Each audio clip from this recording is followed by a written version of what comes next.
سلام عرض می‌کنم دوستان عزیز از طرف گروه ایرانشناسی دانشگاه استنفورد به همه خیر مقدم میگم. بقیه عرایزم رو به انگلیسی خواهم گفت.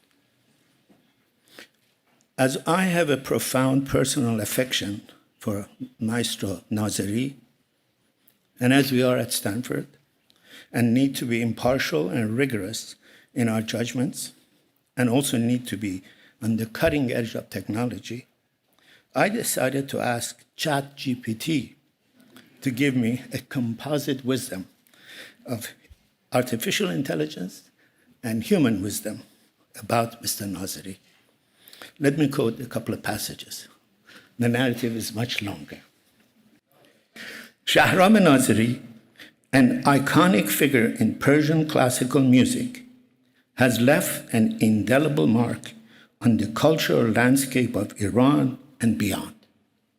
Renowned for his mastery of the Persian classical vocal tradition, Nazeri's music transcends borders, captivating audiences with its depth and emotive power. Deeply rooted in tradition, Nazeri is not bound by convention, often incorporating elements of improvisation and experimentation. He collaborates with musicians from diverse musical backgrounds, blending Persian classical motifs with jazz, flamenco, and other genres to create a unique fusion of sounds that defy categorization. He transcends boundaries, bridging cultures and touching the hearts of listeners everywhere. This is the end of artificial intelligence, now human intelligence, if it can be called that. Mr. Nazeri is that rare artist who is in person at least as impressive as his remarkable body of music. He is humble and self-effacing, while his work is bold and assertive. He is simple, even shy, in his daily demeanors. Yet his work is defiant and daring in its expressions and experimentations. He is an Iranian patriot, but an icon of Kurdish music and culture. His prose is poetic, and his mastery of Iranian poetry monumental. His formative intellectual legacy is unmistakably indebted to the ecumenical mysticism of Rumi. But his elected affinities and appetites for life are Faustian and free from false pieties. Every move he makes in his art and in his life is deeply contemplated, yet he is bereft of ponderous pretensions. He is a man of few words, but when inspired by the moment, he is an infinitely jovial raconteur of poignant tales and anecdotes. For him, music is a sublime calling, not a profitable profession. He is averse to bombast, but unfailing in his defense of the rights and dignities of arts and artists. He embraces all the responsibilities of an iconic figure, but seeks no crude and crass commercial profit from such a status. In contrast to despots and dilettantes who, to paraphrase Oscar Wilde, know the price of everything and the value of nothing, he is oblivious to price, but values most diligently to become an effervescent muse who belongs to no party but the cause of human freedom and human comity and creativity, of human joy. And in our benighted times, that's the value we most need, and it is the value that most threatens the peddlers of fear and acrimony. It is thus our honor to recognize this remarkable life. I would be remiss in my duties if I don't say a few words of appreciation about the people who made tonight possible.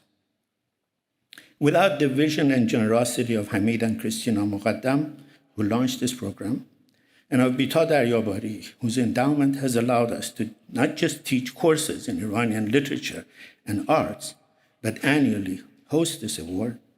The logistical details of the evening were handled by a dedicated group of colleagues and students. Foremost amongst them, I must thank the master of our mirth, Ms. Roma Parhat, who with singular efficiency and congeniality has overseen every facet of tonight's program. As usual, she is ably assisted by Mr. Franco Erico, whose attention to detail and whose dedication has impressed anyone who has ever come into contact with our program. Ms. Nilufar Siraj has been instrumental in ensuring some of the media-related details of tonight's event. We have also been helped by colleagues from Stanford Global Studies and our students. I'd like to thank specifically Stefan Busi, Olivia Williams, Dana Adib Far, Mobina Riazi, Armita Hosseini, Anita Taft, Ria Reddy, Alvan Dariri, who has also worked on translating the captions of the film you will see, Charlotte Yan, and of course, Siavash Behbahani. Dr. Siavash Behbahani, who has his PhD in physics from Stanford, has been a student of Master Nazarian for many, many years and has been extremely helpful in every facet of today. Without his help, tonight would have been a slightly different version of what it is. With your support, the community support, and with support of donors, we have been able to launch this program. But that's not what it takes for a successful program. At the university, you need the support of the administration. And we have been extremely fortunate in having the support of Stanford from the launch of this program some 20 years ago. We had support of President Hennessy.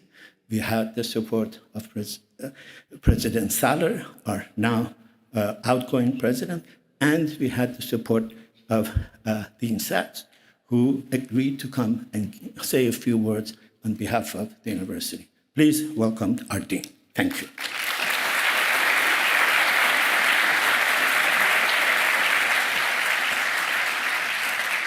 My name is Deborah Satz. I'm the Dean of the School of Humanities and Sciences, which is Stanford's largest school, and it encompasses the natural and social sciences as well as the arts and humanities. And I want to welcome you to the 14th Bita Prize ceremony. I also want to congratulate, and I'll say a little more about him in a moment, Shahram Nazari, this year's distinguished awardee. As a master musician, he's renowned as a singer, a musician, and a composer. I want to say something about this award and how it fits with Stanford's mission. This award honors an artist of Iranian descent who's made a significant impact in the field of the arts, but does so in a way that's connected, and this is the quote from the award, to the essence of defending the right of artists to create free from fetters, free from any fetters. That last part of that quote is very important. Defending the right of artists to create free from fetters. Because the Hamid and Christina Moghadam program in Iranian studies helps in doing this to fulfill the university's core mission, which is creating a space for free and open exchange of ideas and the pursuit of new knowledge. And I should say the idea of art free from fetters is everywhere under threat. And so this is such an important award and so prescient and important to the mission of the university. Since 2003, the Iranian Studies program has been part of Stanford Global Studies, which is in the School of Humanities and Sciences, and has been offering interdisciplinary courses in Iranian culture, literature, politics, economy, and society. Over the last 2 decades, the program has grown to include a minor, a certificate, as well as providing funding for undergraduate and graduate research and student internships. In the previous academic year, as we began to come out of the pandemic, Iranian Studies hosted 31 in-person and virtual events with more than 5,500 people attending. I understand that some event recordings have more than 500,000 views with an incredible global reach. So this is the premier place to study modern Iran. And really, we're just so thrilled and proud of this program. And the Bida Darabari Endowment for Persian Letters enables Iranian studies to further our understanding of the arts, cultures, and languages through classes, events, performances, conferences, and workshops, which benefit the entire Stanford community as well as the public. As I said, Iranian Studies here at Stanford is probably the most important program in the United States for studying modern Iran today. Currently, there are more students actually engaged and studying in this program than ever before. The program is important archival acquisitions, and it's made Stanford the destination place to study modern Iranian history and politics. So I want to thank Hamid and Christina Moghadam, who couldn't be here tonight, but for their vision and enduring support of Iranian studies at Stanford. I also want to thank Bida Darabari for making possible the Bida Prize in Persian Arts, which highlights the work of prominent Iranian artists and scholars. All of you have helped to advance the mission of the university. I also know that some past recipients of the Bida Prize are with us tonight, and I want to thank you for the gifts you've given us here and to the world. And to Abbas Milani and the faculty and staff of Iranian Studies, I just have to say thank you for your tireless work to educate and disseminate knowledge about Iran's culture, history, politics, and arts. So let me say just a little bit about our awardee. You'll hear much more and see much more about him tonight. While mastering traditional vocal styles at the Music Conservatory in Tehran, Shahram Nazari also sought to push the boundaries of his art. His mesmerizing voice has elevated the 13th century Sufi poet Rumi to a new level of international recognition and popularity.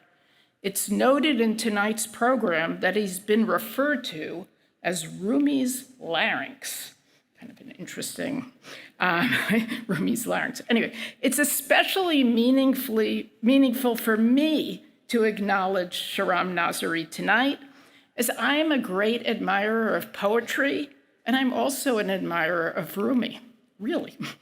During the pandemic, I actually found myself turning again and again to some lines of Rumi. And this is one of his more famous poems, and I probably have a bad translation, but forgive me. But I returned to it a lot during the pandemic. And it goes like this. It starts like this. This being human is a guest house. Every morning, a new arrival, a joy, a depression, a meanness. Some momentary awareness comes as an unexpected visitor. Welcome and entertain them all. And that really was, during the pandemic, the joys, but also the sorrow and the hardship.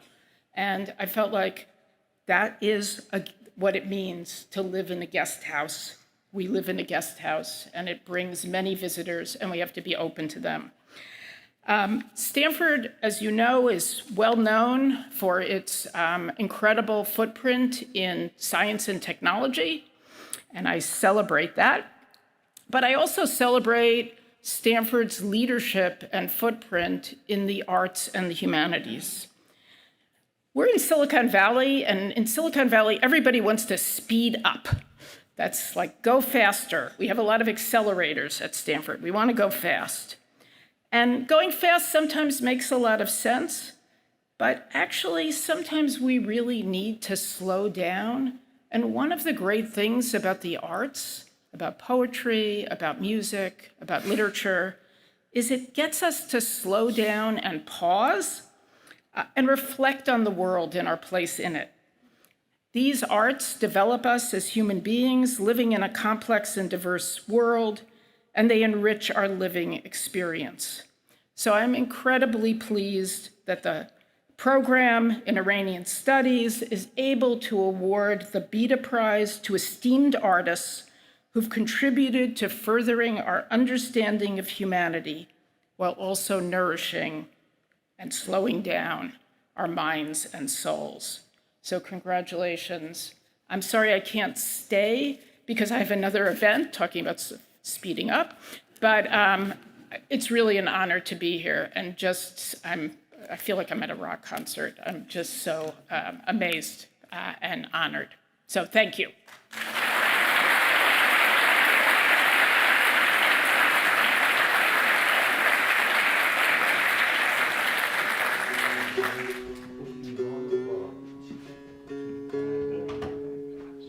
در یکی از محله‌های قدیمی کرمانشاه به اسم برزدماغ، کوچه یخچال، به دنیا آمدم.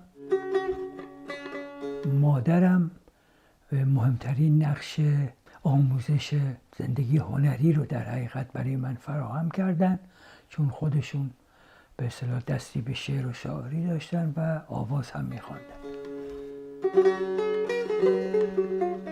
هم مدیر دبیرستان اهل ذوق و اهل هنر و کتاب شعر چاپ کرده بود به اسم آقای نیکروش بودن، هنوز یادمه، و ناظم ما که شخصی به اسم آقای همتی بود که نوازنده سنتور رادیو کرمانشاه بود و این دو نفر مسبب شدن که در حقیقت به تشویق اینا من در رادیو کرمانشاه برنامه اجرا بکنم. 50-60 سال گذشت، من در آمریکا کنسرت داشتم که پشت سن دیدم یک آقای پیرمردی آمد و با یک حالت خیلی زیبا که اشک تو چشماش بود با من سلام علیک کرد. بعد گفت من نمیشناسی؟ گفتم نه. گفت من نیکروش هستم. شما چگونه بعد از گذشت این همه سالها اسم من یادت بوده که توی مصاحبهات گفتی و من واقعا منو خیلی خوشحال کردی و من اومدم ازت تشکر کنم.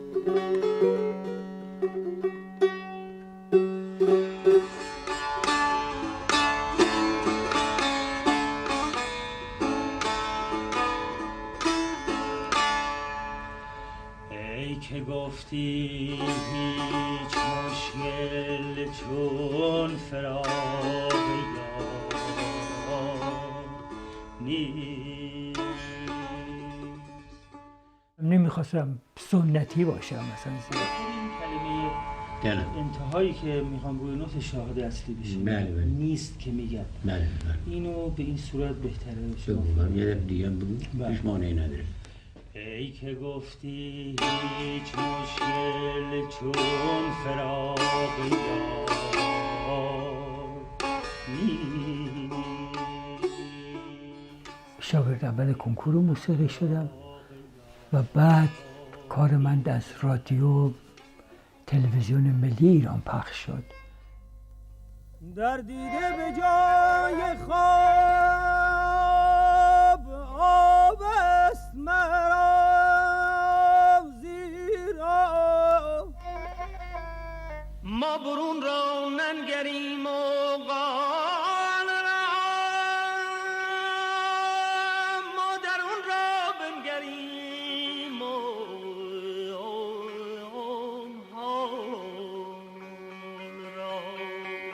یک دست جام باده و یک دست زلف یار رقصی چنین میانه میدانم آرزوست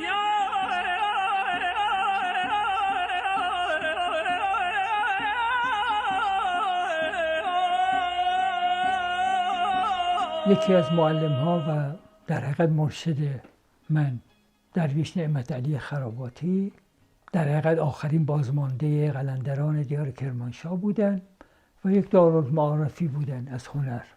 من وقتی نوجوان بودم خیلی بیش از حد کشش به خاطر محیط کرمانشاه پیدا کرده بودم به مسائل عرفانی خیلی زیاد، خیلی همش تو آسمان ها بودم.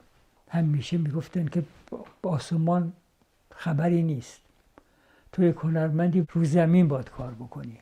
اگر ایشان شاد نبود من این کارهای موسیقی رو شاید اصلا انجام نمیدادم.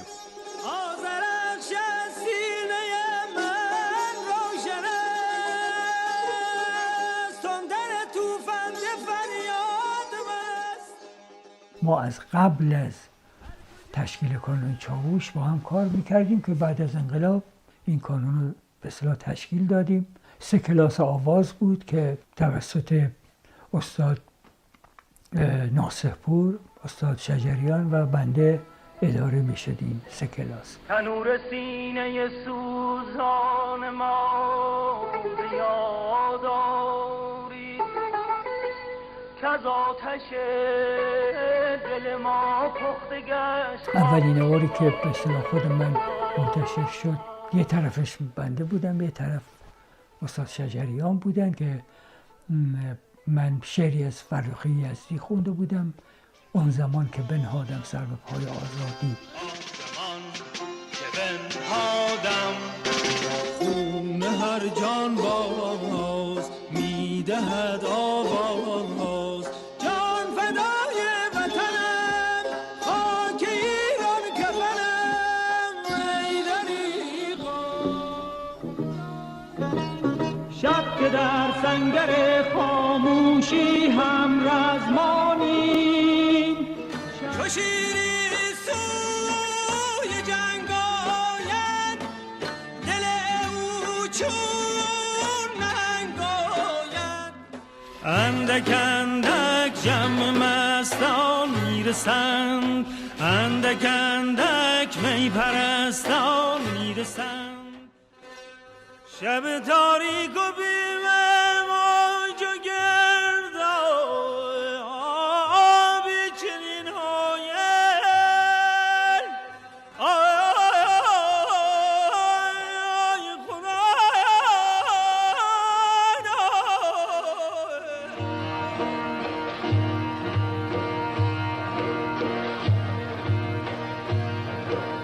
سوخت چون اسبی که بر جانی فتاد،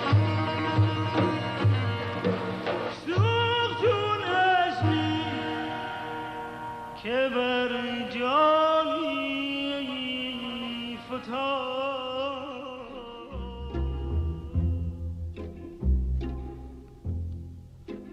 تا با غم عشق تو مرا کار افتاد،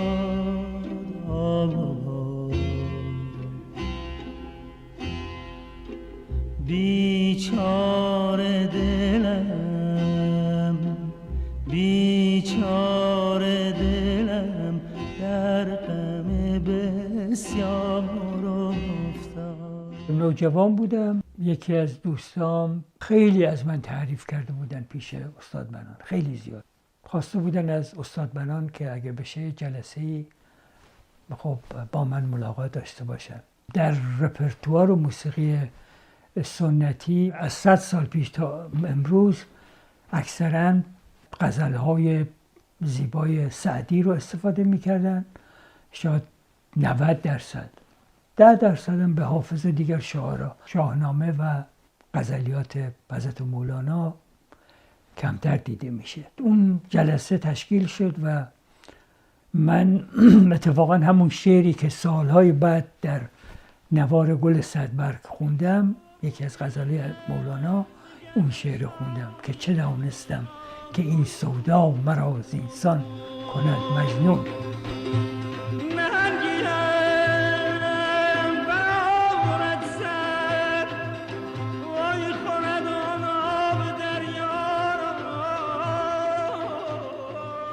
و یک باره بعد از اینکه من تموم کردم، استاد بنان اصلا خیلی برآشفته شدن و خیلی با تندی با من گفت پسر این چیزا چیه شما میخونی؟ خون و تخت پاره و کشتی و نمیدونم نهنگ و آخه این نمیشد انتخاب شعر، صدا تو داغون میکنه این چیزا. به هر حال احترام و استادی ایشان برام همیشه بوده و هست. ولی خب طبیعتاً میخوام بگم که من یک راه دیگری رو پیش گرفته بودم واقعا. خب من یه سری کار از قبل ساخته بودم، یکی دو روز به اجرا مونده بود، من یه چیزی تنهایی میزدم، یعنی نوبت تکنوازی هر کس که میرسید به من که میرسید یه چیزی میدادم تو این مایه ها.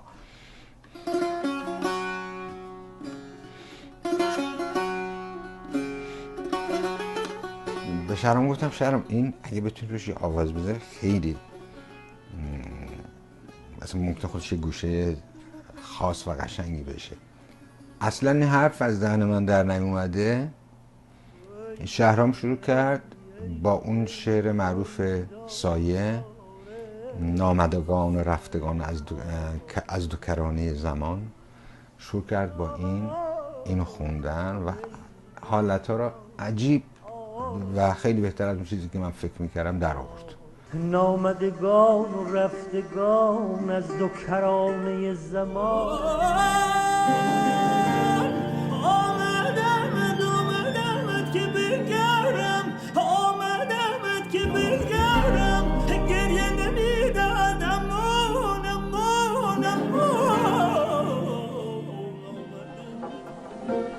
اگر بی تو بر افلاکم، چو ابر تیر غمناکم، وگر بی تو به گلزارم، به زندانم، به زندانم.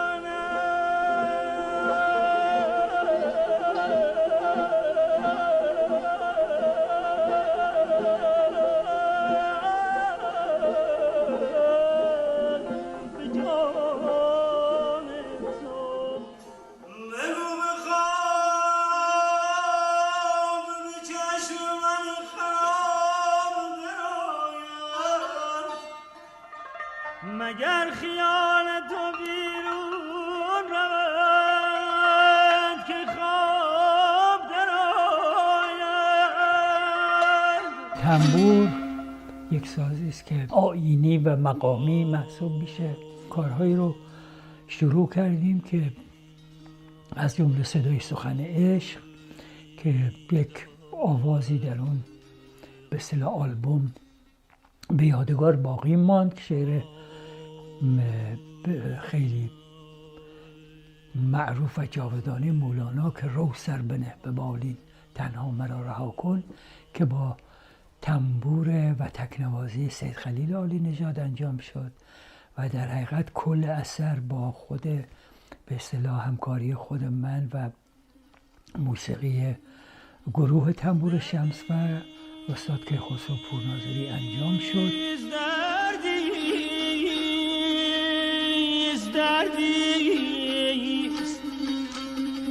دردیز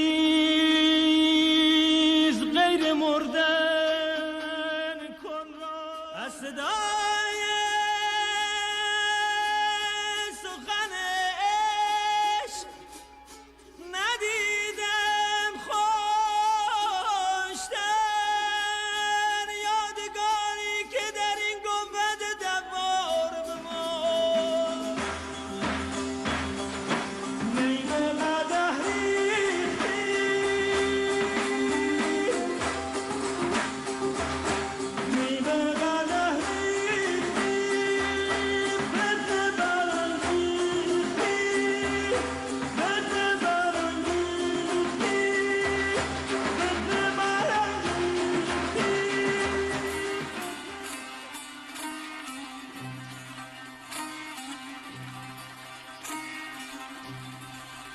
آگاه شدم غفلت خود را دیدم، بیدار شدم به خواب.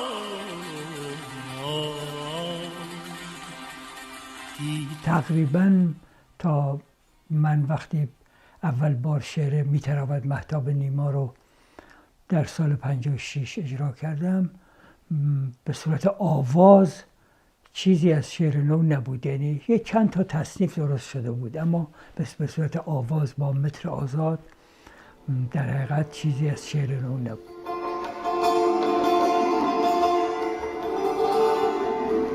وقتی گروه دوستی رو تشکیل دادیم دوباره کار کردیم، وقتی که این کنسرت و این تمرین‌ها و بالاخره به اجرا می‌رسید، راستش رو بگم برای اولین بار بود که من تکیه می‌دادم و موسیقی ایرانی رو از زبان خواننده و از فکر خواننده یک جور دیگه می‌دیدم. ریرا دارد هوای آن که بخوام،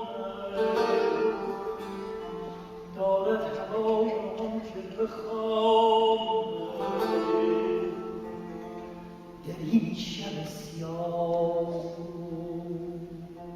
ردیف‌های موسیقی ایرانی یک لحن از پیش گفته، تعریف از پیش گفته داره برای شعر. برای اینه که همه شبیه هم میشه آوازا. در صورتی که وقتی که هر شعری که ایشون میخونه، روایت اون شعر و مفاهیم این شعر با زبان موسیقی توش هست. وقتی که شعر نیما رو میخونه، اصلا دوباره نقاشی شروع میشه، دوباره تصویر، دوباره من صدای دریا رو میشنوم تو شعر. خانه‌ام ابریست، طبیعتاً باید اون نمناکی منطقه نیما حس بشه توش. در چشم ترم میشکنه، صبح میخواد از من، آی که از مبارک دم او آورم این قوم به جان باخته را. حالا شما در اون که نگاه بکنید ببینید توش فکر میکنید که یک بازیگر تئاتر داره این شعر رو میخونه. فکر میکنید که حتی یک کارگردان داره اینو میخونه، یعنی که میزانسن داره، یعنی پرسپکتیو داره، بود داره. شعر زمستان مهدی اخوان ثالث وقتی میگه حریفا میهمان سال ماهت پشت در چون موج میلرزد، این لرزش رو اینو چطوری نشون بدی؟ حریفا میزبانم میهمان سال ماهت پشت در چون موج میلرزد. فقط غم و شادی نیست، یه طیفی از احساسات زندگی است و وقتی که این آواز رو گوش میکنه شنونده، دیگه خموده در خودش فرو نمیره، بلکه ایستاده. وقتی که از اون صحنه یا از کنسرت هم بیرون میره، به نظرم با یه قد افراشته میره. به اون جایی که میگویند روزی دختری بوده است که مرگش نیست چون مرگ ترس بولبا، نه چون مرگ من و تو مرگ پاک دیگری بوده. راهی بود که من گذر کرده بودم از مولانا و خیلی عجیبه از فردوسی و یعنی باز رسیده بودم به شعر نو و این رفتن و برگشتن و این چرخش واقعا بین اینها و باز دوباره مراجعه کردن به اونها یک موضوع خیلی عجیبی برای خود من تو زندگیم بود. من شهرام ناظری رو صحنه یه بالرین دیدم. من شهرام ناظری رو صحنه یک بازیگر عالی دیدم. مردمان سر رود آب را میفهمند، گل نکردندش، گل نکردندش، ما نیز آب را گل نکنیم، آب را گل نکنیم، گل نکنیم.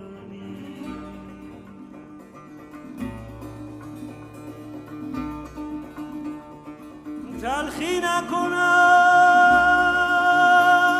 شیرین زغنم، خالی نکند از می دهنم،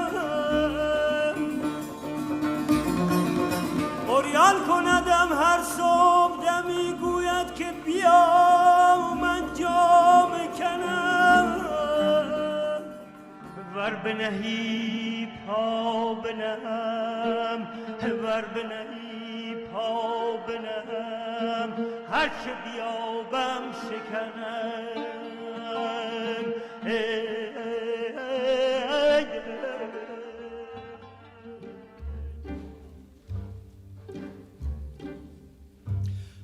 وفتای بالاد بام عزیزم روزی چوار جامره هری صبحانی مرو عزیزم اسروی وامره لا لا لا لا کجولی چون کجاله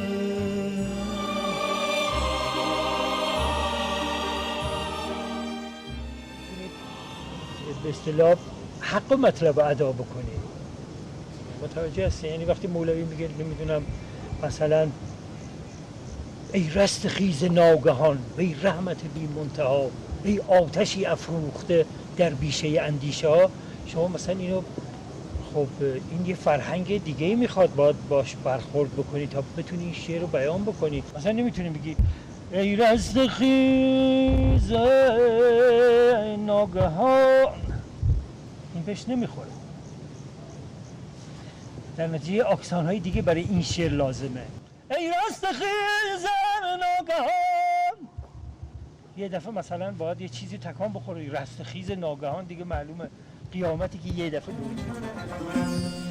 دل میرود ز دستم، دل میرود ز دستم، صاحب دلان خدا را. دل میرود ز دستم، صاحب دلان خدا را.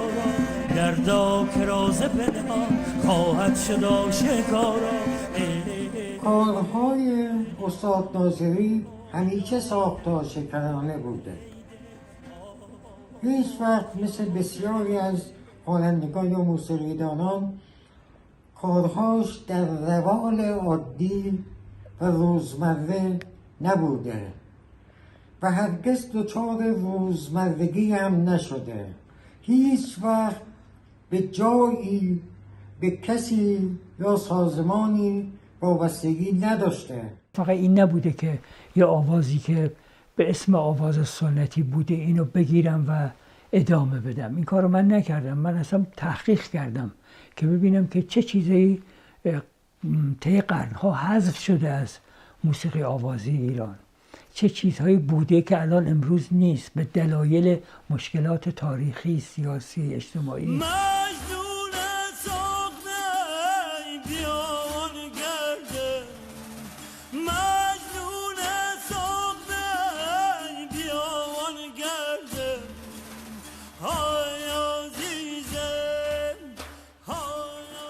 مگر هم روسم بر آروم نبند، برشی نترس دیوان پرفن.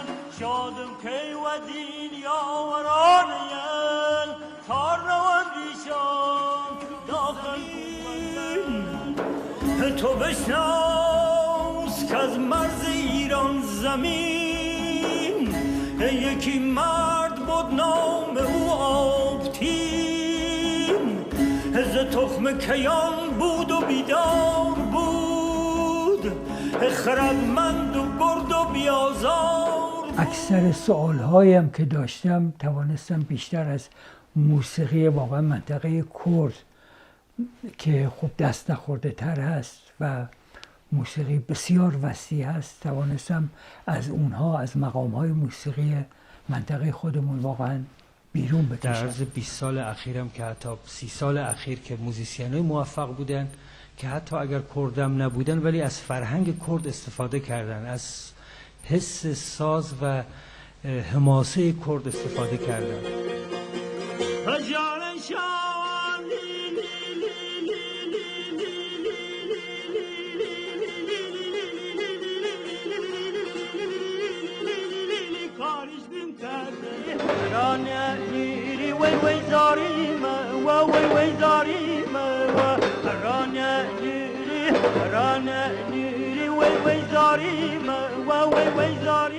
خب نسل ما که نسل آرمانخواهی بوده، اکثرش شاید بگم ویران شده، اما اگر چیزی باعث این شد که ما ادامه بدیم واقعا فقط عشق بوده. نه فقط من تنها، همه هم نسلان منم همینطور بودن.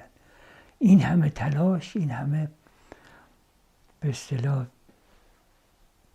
حرکت و این سماجت بیش از حد، از در بیرون بکنه، از پنجره بیای زندان بری، و نسل ما بود که واقعا این میتونست این کارو بکنه و اینطور از خودش بگذره و واقعا همه چیشو فدا بکنه برای اون هدفی که داره. و این خیلی واقعا هم شگفت انگیز هم تلخه. و اینکه خب خیلی از آمالها و آرزوهایی که داشتیم میبینیم که چقدر ویران شده.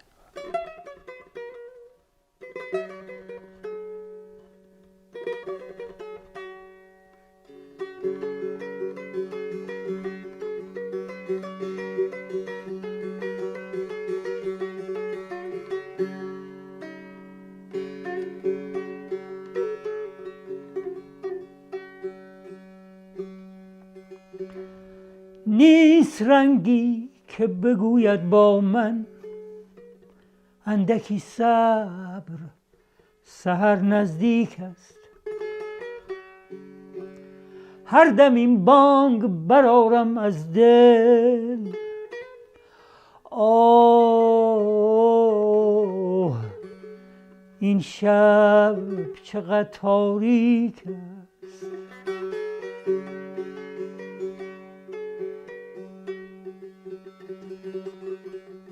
خنده ای کو که به دل انگیزم، قطره ای کو که به دریا ریزم، صخره ای کو که بدان آویزم. مثل این است که شب نمناک است، دیگران را هم غم هست به دل. غم من لیک غمی غمناک است، غم من لیک غمی غمناک است.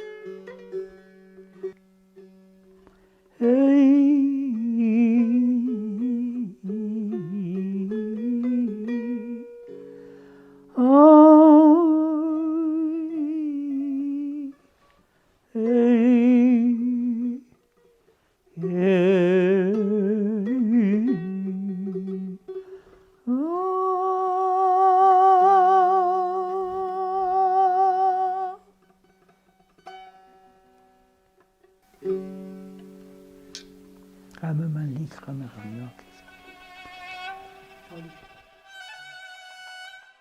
در این شبها که گل از برگ و برگ، از باد و باد از ابر می‌ترسد، در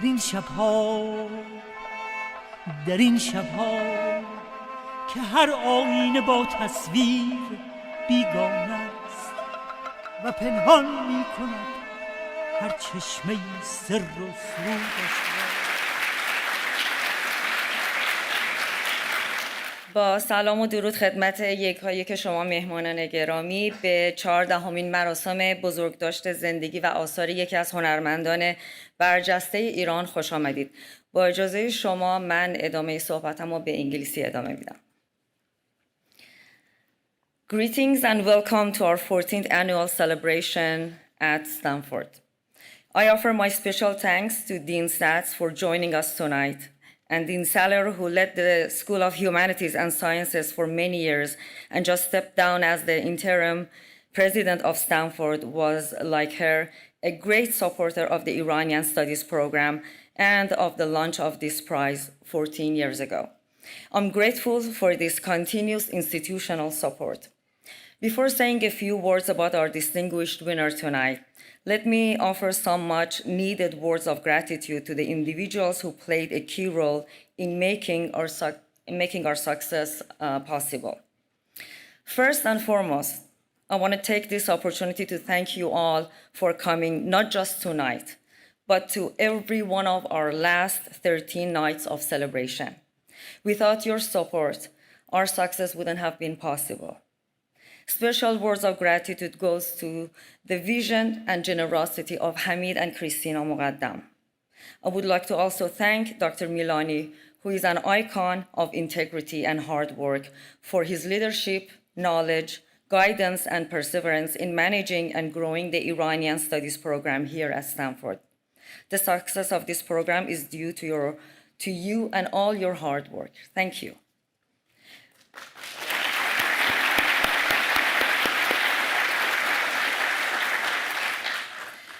Also, special thanks to Roma Parhad, Franco Errico, Nilufar Sara of the Iranian Studies program, who have worked so hard in planning and managing every detail of tonight's event and more. My goal from the inception of the Daryabari Endowment and the establishment of the prize was to help teach and celebrate and research Iranian arts and letters. It has been a particular delight to see Professor Bahram Beyzai teach and put on plays here at Stanford for 14 years as the Daryabari lecturer in Iranian studies. Many scholars and historians have in the past reminded us that if Iran as a country and civilization has endured and survived its many calamities, it has been to no small measures because of its language, its rich tapestry of prose and poetic masterpieces. Celebrating that singularly rich tradition and honoring and appreciating the artists while they are alive was a central goal of this prize. Another equally important goal was the recognition and celebration of the unusually assertive role of women in Iran's literary tradition. The first winner of the Bita Prize was Simin Behbahani, the grand dame of Persian poetry in the last 4 decades. Other women luminaries like Shahnusha Parsipur, Parisa, a vocalist and musicologist of sublime power art and learning, were amongst our past winners. It's my honor and privilege to acknowledge this year's winner, Maestro Nazeri, who is an icon of artistic integrity and independence, an erudite master of the creativity and tradition of poetry, and a creative promoter and preserver of the rich tradition of Kurdish music in Iran.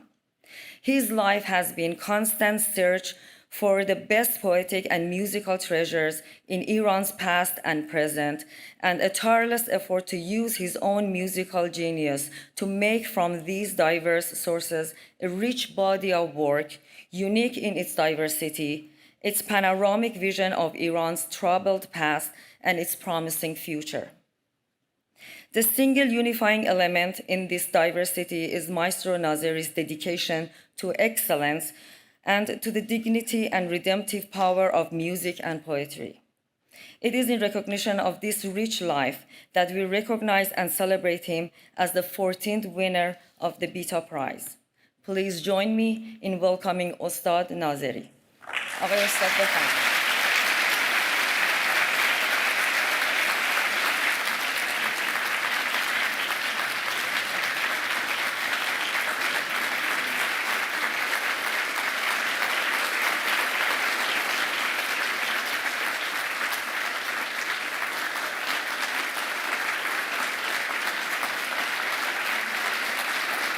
با تشکر از مرکز ایران شناسی دانشگاه استنفورد برای قدردانی از هنرمندان و سرمایه‌های فرهنگی ایران.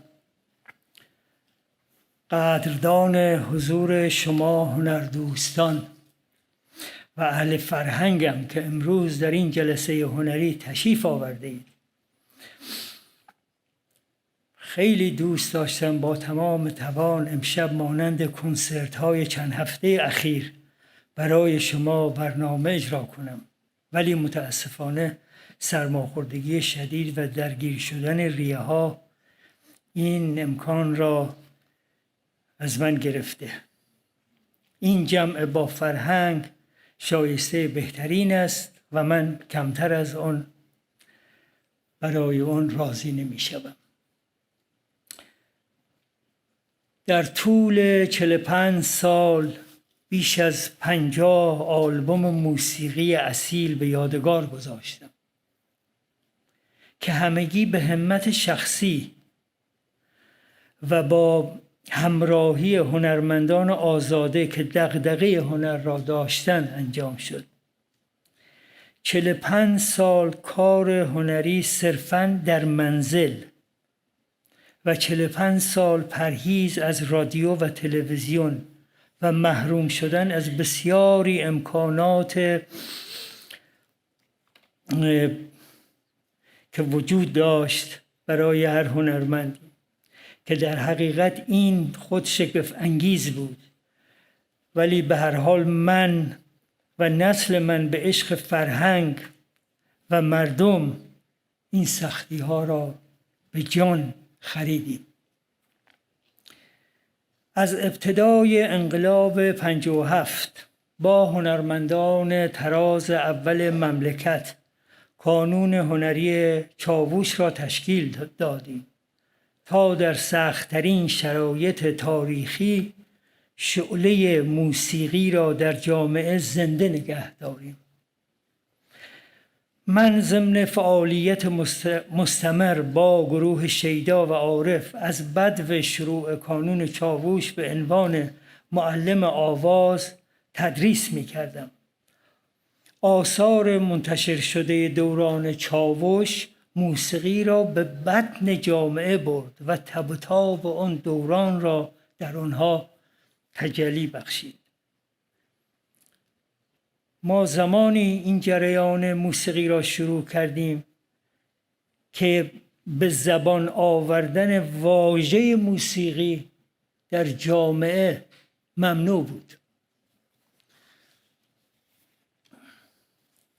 با ممنوع کار شدن اساتید برجسته پیش از انقلاب و حذف صدای خانم‌ها، بار نگهبانی از آواز در آن سالها تا چندین سال به عهده من و استاد شجریان بود.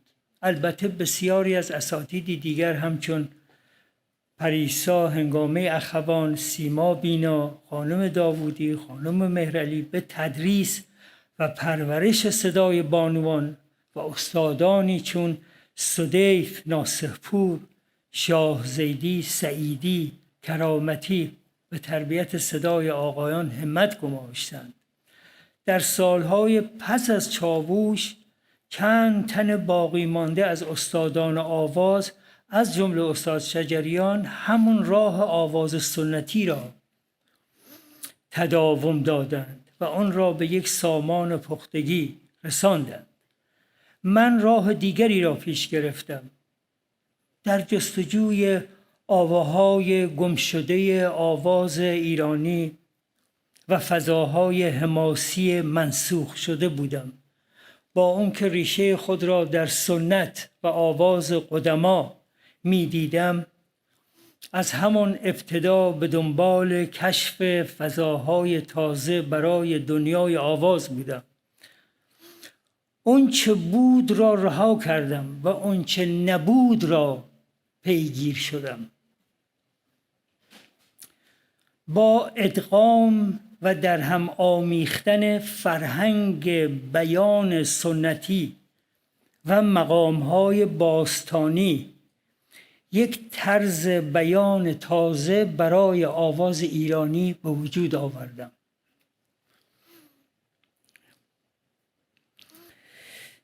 آشناییم به طور ریشه‌ای با ادبیات کلاسیک ایران و ادبیات معاصر و شعر نو و شیفتگیم نسبت به آن و دریای فرهنگ موسیقی کردی و مقام‌های چند هزار ساله کردی در حقیقت چراغ راه من شد. صرفاً یک خواننده و صرفاً یک صدا نبودم. این که دستی به شعر و شاعری و نوازنده و موسیقی دان بودم و بعد از اون خودم را خواننده می دیدم، اینها در راهی که داشتم بسیار کمکم کرد. محجور بودن فردوسی، مولانا در فضای موسیقی سنتی مرا به سوی آنها کشید و از طریق موسیقی در معرفی هرچه بیشتر آن اسطوره‌های بیمانند به جامعه توانستم مؤثر باشم. در آن زمان با همه این اوصاف اکثراً در فضای آواز احساس تنهایی می کردم، چرا که ادبیات معاصر و شعر نو و شعر فردوسی و مولانا در فضای موسیقی سنتی نمی گنجید و مورد پسند اساتید نبود. امروز هم احساس دوگانه‌ای دارم.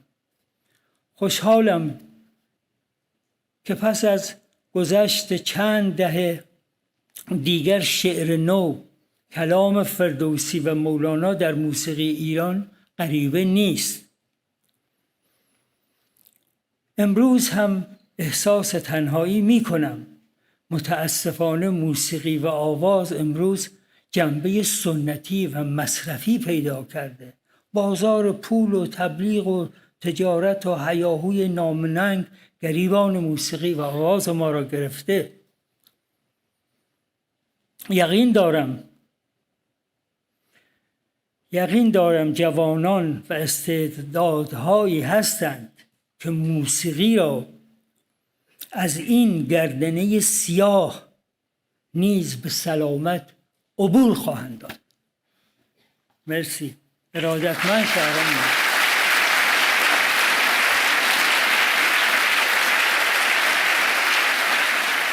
من حقیقتش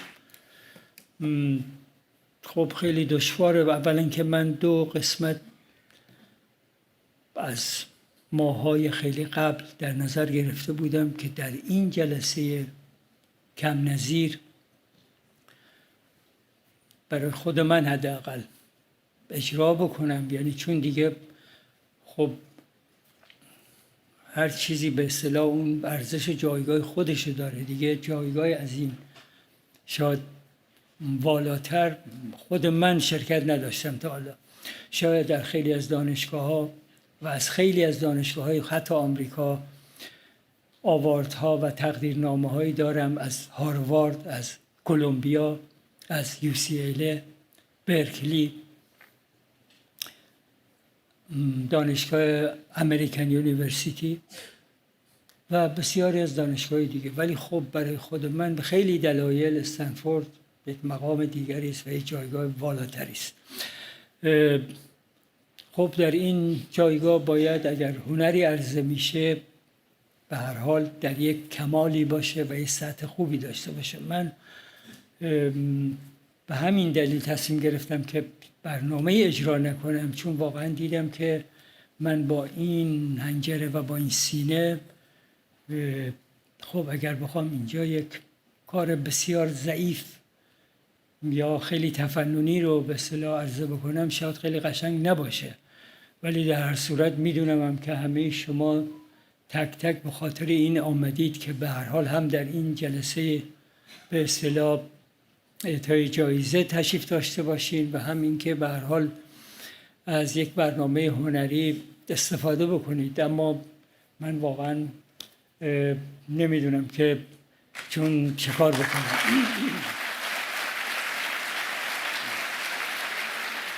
قطعی از سهراب سپهری در فیلم خوانده بودم که خیلی حالت دیکلمه‌وار بود و شعر سهراب سپهری بود. خب حالا اونجا رو درست کردن با ریور و اکو و نمیدونم تشکیلات. من واقعا اونجا رو میبینم خیلی مثل شرمندگی بهم دست میده.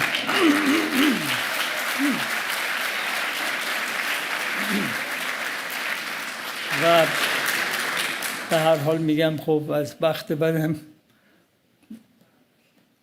نشد اون کارهایی که در نظر داشتم واقعا انجام بدم که یک حتی خدمت دوستان هم گفته بودم که برای اولین بار میخواستم یه چیزی رو اصلا معرفی بکنم، ولی خب خیلی توانایی میخواد و من الان آمادگی ندارم. ولی اون شعر سهراب سپهری که میگه نیست رنگی که بگوید با من اندکی صبر سحر نزدیک است. هر دم این بانگ برآرم از دل، این شب چقدر تاریک است. خنده ای کو که به دل انگیزم، قطره ای کو که به دریا ریزم، صخره ای کو که بدان آویزم.